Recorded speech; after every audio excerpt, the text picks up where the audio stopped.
Assassin's Creed Mirage is the latest main entry into the Assassin's Creed franchise, a franchise that once again has reached a fatigue point.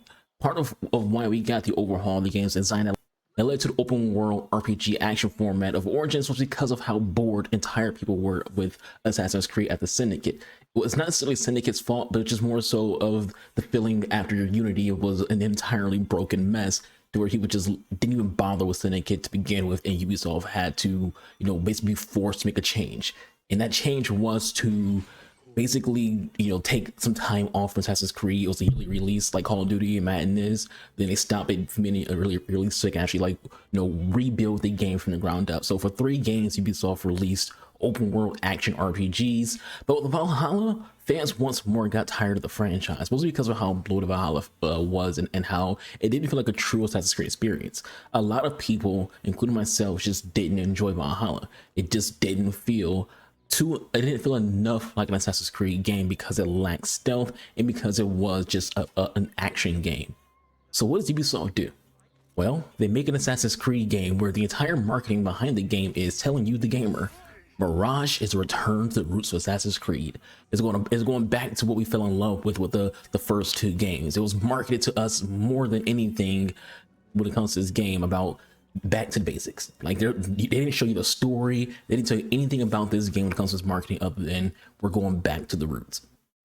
So it does return to the roots, sure, but it does so much else the wrong way that the nostalgia bait kind of fails here.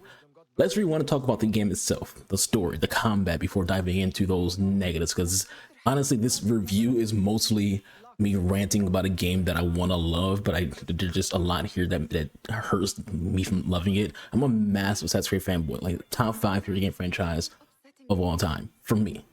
And so this might be like a video where it's more of a rant than review, but it is a review. But just know it comes from the heart.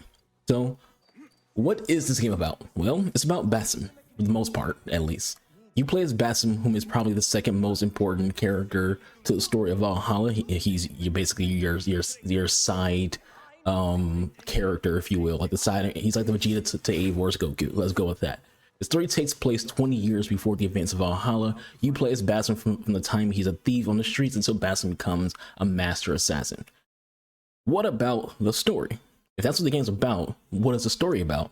Well, there really isn't one. I mean, there is, but it's forgettable and mostly just white noise in the background. Basim wants to learn about his past, but also wants to be more than he is. He wants to have a come up, if you will. He doesn't seek to join the Brotherhood for a noble reason or noble cause or to better the world or because he witnessed some things that happened to him in his life where he's just like, I need to get revenge on the Order or anything like that. Basim joins the Brotherhood because he sees it as I said before, a come up. He sees it as an improvement upon his life from being a poor thief. It's all about his ego, and that's what drives him. He's not some kind of like noble crusader like Ezio is when it comes to him getting revenge for his family and him also being tied to the family bloodline that leads to him being an assassin. There is nothing about Basim that drives you to enjoy his character or like his character. He's a very dull and poorly written character. Much like the story, he isn't really interesting and one of the weaker main characters we've had in this franchise. His teacher, on the other hand, Roshan, is more of an interesting character than he is, especially after you notice her lineage at the end of the game, which the game is once more trying to pander to nostalgia when it comes to her character and, the end of the game when they reveal her last name, and which points to her lineage. You do assassinations on targets that you, the player, don't really experience enough to care about. Like when you play out the rest of the Assassin's Creed games, you are in some way invested into all the targets that the main character goes after. Everyone who Altair goes after, you're invested in that chase. Everyone who Ezio goes after, there's an emotional reason for you're invested in because you witness those people be involved in the death of his family. When it comes to Gaeton, everything that he does is to avenge his tribe. Like there's a lot of things driving each assassination target, and you become invested in each one of those targets. Here, you don't become invested in those targets. They're just people who you kill. They don't seem important. They don't seem like they have any real standing. They just exist, and you kill them. There are some unique ways to go about assassination on main targets, which is nice. This does include 2 situations in the game where you use a disguise, which is weird that the disguises didn't become like a mainstay in this franchise after being in Assassin's Creed Liberation, where disguises are a key focal point of the game mechanics of that of Liberation. You would think a game called Assassin's Creed would involve you, often, using disguises to go about doing missions and things of that nature. Kind of like think like Hitman. Hitman doesn't just have Agent 47 just wear an all black and black suit, black tie attire. He does have disguises because it's too obvious. It's the same person is appearing everywhere wearing the same thing. The game returns to being stealth focused. Again, something that Ubisoft wanted to hammer home. Ubisoft makes it clear by having Ubisoft makes that very clear by having probably the worst sword combat in any Assassin's Creed game. It's serviceable, but it doesn't feel good. Like it's very unsatisfying combat. Being open combat in this game isn't fun. It doesn't help that the game is bare bones.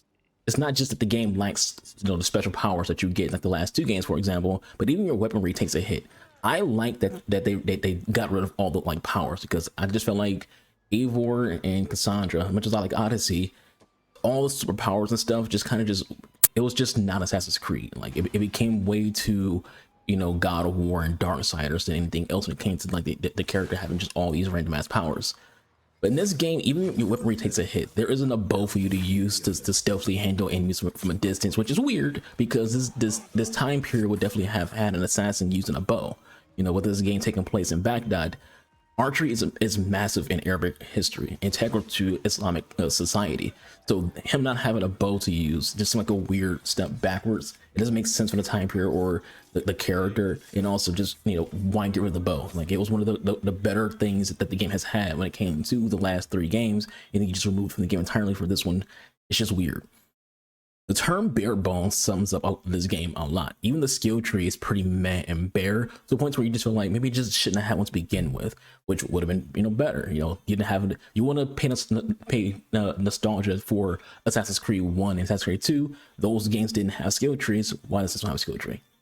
And for a game that claims to return to its roots, which includes marketing not having powers, Basim actually does have one very powerful power that trivializes the game's combat. He has the ability to essentially stop time and line up multiple enemies for an assassination, and he just goes in full time slow-mo, kind of like that scene from Edge Runners where freaking homeboy goes around in a corner, goes around the circle, and he just starts shooting people, and then time continues and they all die. Kind of like that. It's just full on time stop, lines up an assassination, and when the time continues, everyone's dead. I feel like as much as developers wanted to remove superpowers from the game, they thought this would be so cool that it should be in the game.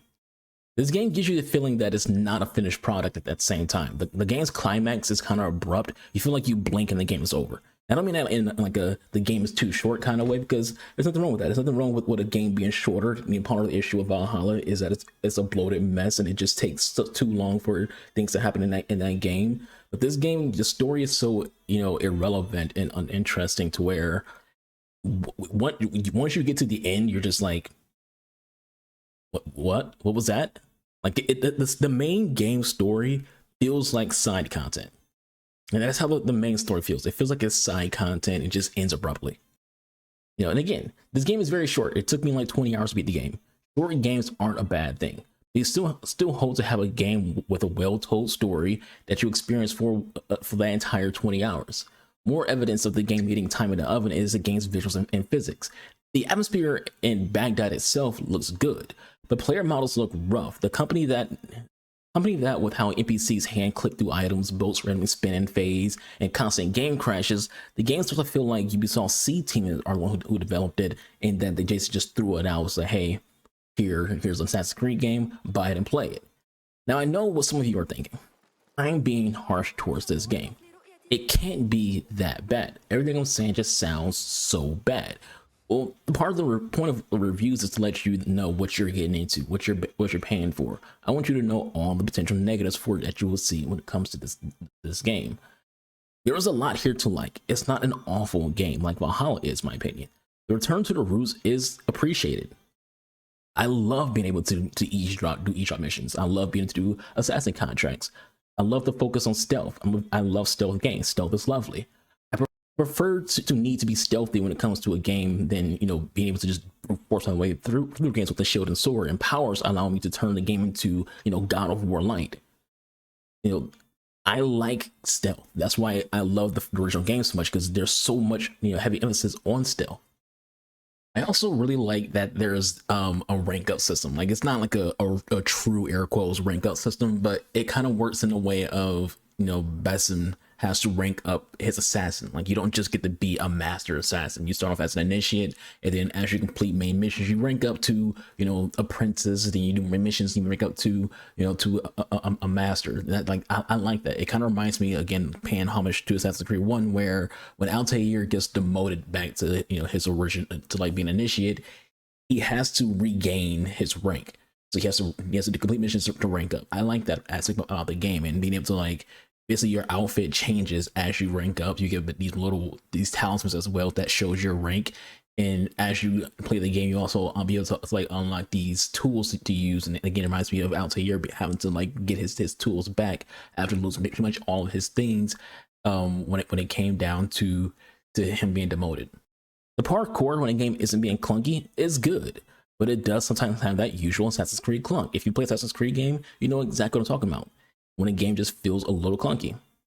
Roshan is a very well acted character and has better screen presence than anyone else in the game. And as I said before, her lineage is more interesting than anything else in the game. Overall, I give Assassin's Creed Mirage a 6 out of 10. And I think to yourself, you said a lot of negative things about this game. It's a 6? Well, it's an above average game. But like I said, there is things here to like. As much negatives as I'm telling you about this game, the positives do outweigh those negatives for the most part, even if it seems like there's less positives than negatives. The world design, the investigation system, return to the roots, stealth not just being, in combat, but environmental stealth, going back to using crowds to sneak in, sitting on benches, luring enemies, etc. With secondary objectives for, more rewards, similar to how in the old school games, you get more rewards for getting 100% sync. Return to the assassination bureaus, love it. Codex entries in real life agricultural references, I love it.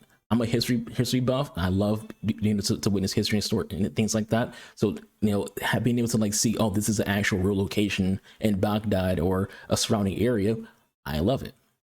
Return of the notoriety system, where you need to bribe town criers or pull down posters, love it. There's obviously good here, since I left the game wanting to play more of it, and I probably will play another playthrough of the game, but there's a lot of things that hold it back. I'm saying of the video is me mentioning things I don't like.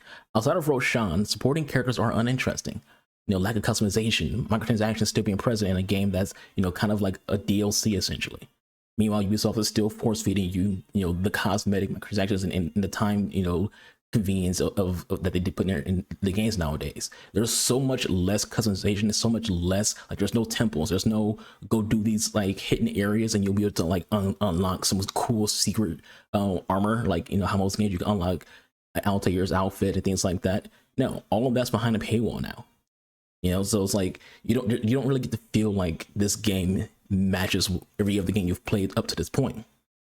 At the same time, this game relies on you loving Assassin's Creed 1 to enjoy it, being back to its basic approach. If you didn't like AC1, going back to the roots, going back to the basics, won't appeal to you.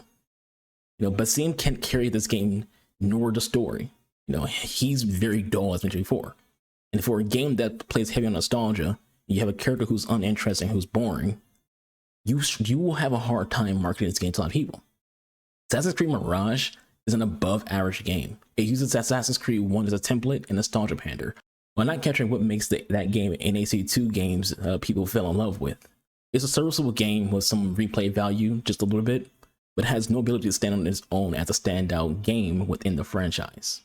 It feels more like DLC for Valhalla, even Ubisoft, who are greedy to the max. Like, everyone who knows Ubisoft loves money. They're greedy as hell. This game is going to cost you $50. Not 60, not 70, $50. So even Ubisoft, knew going in, we can't market this game as a full price game because it's not a full price game. So that's my review for Assassin's Creed Mirage. Like I said, I know it's brutal. Like I said, this is more of just my reaction after beating it as someone who's a massive fan of Assassin's Creed. Like I said, I don't think it's a bad game. It's an above average game. And I do feel like Ubisoft, they kind of knew going in that this wasn't going to be an amazing game. They didn't go all in with this game. You can tell just via the fact that Ubisoft, well, people made the game cheap. Like I know $50 isn't cheap, but you know the average game now costs like $70 when it comes to a AAA title. And this game need to like try to like get the previous MSRP for a video game. So it's like, you know, what is Ubisoft's goal here? And when it comes to them like basically going full freaking scorched earth with Assassin's Creed games, and as in just releasing a lot of games, like got another coming out next year, and after that, like there's a bunch of Assassin's Creed games coming out that are already announced, and it's like they're gonna overdo it again with this franchise, or gonna get fatigued and tired of it again and not want to play it. And it's like, obviously the best approach for Assassin's Creed is to have a game once every like 2 or 3 years, you know, and then go from there and give fans what they want. People want feudal Japan, give them feudal Japan. People want this or that, give them that. What they're trying to do now is trying to appeal to all markets. So this game's supposed to be returned to basics. The next game's supposed to like be kind of similar to like how Odyssey and Origins is going to be open world. So they're gonna make stealth games, open world games, and mobile games, trying to appeal to every single market. And it's like you're going to cause so much fatigue with this franchise, and it's noticeable. And you don't have to do that. You can give people the best of both worlds. You can combine stealth and open world and not have it be the bloated trash that Valhalla was. We all liked Odyssey. We all liked Origins. You can capture those things. You can be different and think outside of the box. Assassin's Creed 3 was kind of outside the box. 4 was outside of the box. Syndicate was outside of the box. Put effort into your game, and it will be a good game. It just takes effort. With all that said, this is a review. Thank you all for watching. I hope you all enjoyed. I hope you all feel good both mentally and physically. People in the Game Archer. I'll see you guys on my live stream. Follow me on Twitch, link below. See me every weekday, 3 p.m. Eastern to midnight. Not midnight, till freaking 7. I wish it was midnight, but I don't got that kind of energy. But yeah, hope you all enjoyed the video. I'll catch you guys on the next one. I'm out of here. Deuces.